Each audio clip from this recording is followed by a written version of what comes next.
សួស្តីពុកម៉ែបងប្អូនជាទីគោរពសូមស្វាគមន៍មកកាន់ Channel ប្រភពឆ្នោតទិញឈ្នះរបស់ Admin ថ្ងៃនេះ Admin មានលេខតម្រុយល្អៗរបស់ឆ្នោតយួនសម្រាប់ចែកជូនពុកម៉ែបងប្អូននៅថ្ងៃទី17 ខែ 12 ឆ្នាំ 2025 នេះ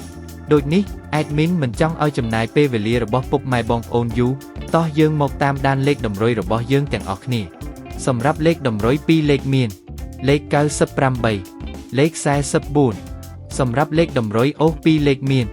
លេខតម្រុយទី1រអូស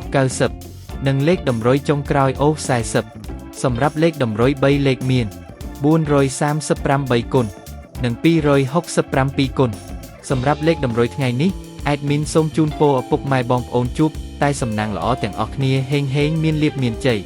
ជាចុងក្រោយសូមកុំភ្លេចជួយចុច Subscribe និង Comment ហើយដាក់សញ្ញារូបកណ្ដឹងដើម្បីជួយផ្ដល់កម្លាំងចិត្តមកកាន់ Admin ជាពិសេសងាយស្រួលតាមដានវីដេអូថ្មីនិងលេខតម្រុយល្អៗជាប្រចាំថ្ងៃជាមួយ Admin សូមគោរពលាពុកម៉ែបងប្អូនពីខ្ញុំបាទប្រភពឆ្នោតទិញឈ្នះសំណាងល្អទាំងអស់គ្នាសូមអរគុណ